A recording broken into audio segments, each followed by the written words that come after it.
2 സ്ഥലങ്ങളാണ്. അതായത് നമ്മുടെ ലക്ഷദ്വീപ് പോലെ ചെറിയൊരു ഐലൻഡാണ്. 2 ഐലൻഡ് ഉണ്ട്. ഒരു ഐലൻഡ് നിറച്ച് മനുഷ്യരാണ് താമസിക്കുന്നത്. സുഖമായിട്ടാണ് അവരവിടെ ജീവിക്കുന്നത്. രണ്ടാമത്തെ ഐലൻഡ് എന്ന് പറഞ്ഞാൽ അവിടെ നിറച്ച് പാമ്പുകളും പിന്നെ മൃഗങ്ങളും അതുപോലത്തെ വിഷജീവികളും വിഷജന്തുക്കളും ഒക്കെയാണ് ഉള്ളത്. അപ്പൊ ഈ ഒരു ആദ്യത്തെ ഐലൻഡിൽ രാജാവില്ല. കാരണം അവിടെ രാജാവാവുകയാണെങ്കിൽ നിങ്ങൾക്ക് 7 വർഷമേ ഭരിക്കാൻ വേണ്ടിയിട്ട് പറ്റത്തുള്ളൂ. ഈ ഒരു 7 വർഷം കഴിഞ്ഞാൽ നിങ്ങളെ ഒരു വഞ്ചിയിലാക്കി ആ അപ്പുറത്തെ ഐലൻഡിൽ കൊണ്ടുപോയിട്ടു. അവിടെ പോകുമ്പോൾ നിങ്ങൾ മരിച്ചു പോകും. അപ്പോ അവിടെ ആർക്കും രാജാവാകാൻ വേണ്ടി താല്പര്യമില്ല. അപ്പൊ ഒരു പിച്ചക്കാരൻ അവൻ അങ്ങേര് ഒരു ദിവസം കൈ ഉയർത്തിയിട്ട് പറഞ്ഞു ഞാൻ ഇവിടുത്തെ രാജാവാണ്. 7 വർഷം കഴിഞ്ഞാൽ എന്തായാലും അയാൾ മരിക്കും. അതുകൊണ്ട് തന്നെ അയാൾ പിച്ചക്കാരനായാലും അവർക്കത് പ്രശ്നമല്ല, അവർക്കൊരു രാജാവിനെ വേണം. അതുകൊണ്ട് ആ ഒരു പിച്ചക്കാരനെ അവിടെയുള്ള ആൾക്കാർ രാജാവാണ്. അങ്ങനെ 7 വർഷം അയാൾ അത് ഭരിച്ചു. അങ്ങനെ 7 വർഷം കഴിഞ്ഞ് അയാളെ അപ്പുറത്തെ കരയിലോട്ട് കൊണ്ടാക്കാൻ വേണ്ടിയിട്ട് പോവാ.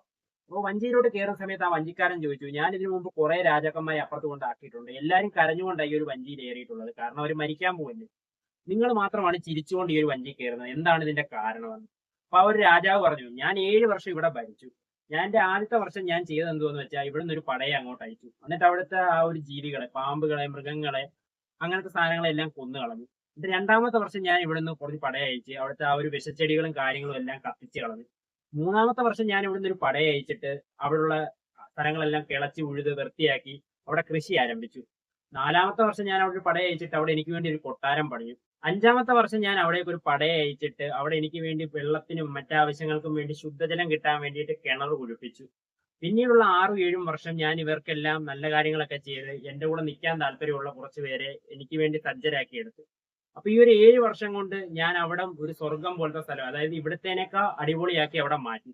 അവിടെ ഇപ്പൊ ഞാനും എനിക്ക് വിശ്വാസമുള്ള കുറച്ച് ആളുകളും മാത്രമായിരിക്കും ഉണ്ടായിരിക്കുക. അതുകൊണ്ട് തന്നെ ഞാൻ ഇവിടെ 7 വർഷം രാജാവായിരുന്നു, അവിടെ ഞാൻ ജീവിതകാലം മുഴുവൻ രാജാവായിരിക്കും. എനിക്ക് വേണ്ടതെല്ലാം അവിടെ തന്നെ ഉണ്ട്. അതുകൊണ്ടാണ് ഞാൻ ഇത്രയും സന്തോഷമായിട്ട് ഈ ഒരു വഞ്ചിയിൽ ഏറുന്നത്.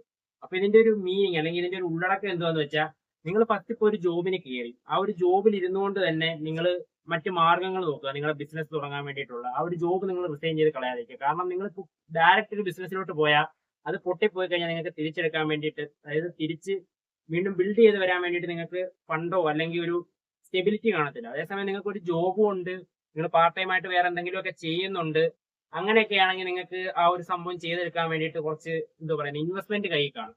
അപ്പൊ ഇത് വലിയ സ്റ്റോറി ആണോ എന്ന് ചോദിച്ചാൽ വലിയ സ്റ്റോറി അല്ല, എന്നാൽ കൊച്ചു സ്റ്റോറി ആണോ എന്ന് ചോദിച്ചാൽ കൊച്ചു സ്റ്റോറി അല്ല.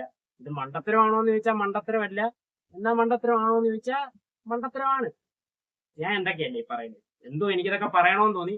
അപ്പൊ വീഡിയോ ഇഷ്ടപ്പെട്ടുണ്ടെങ്കിൽ ലൈക്ക് ചെയ്യുക, ചാനൽ സബ്സ്ക്രൈബ് ചെയ്യുക, നിങ്ങളുടെ അഭിപ്രായങ്ങൾ വീഡിയോ ഡയറക്റ്റ് കമന്റ് ചെയ്യുക. മറ്റൊരു വീഡിയോ ആയിട്ട് മറ്റൊരു ദിവസം കാണാൻ. ടാറ്റാ.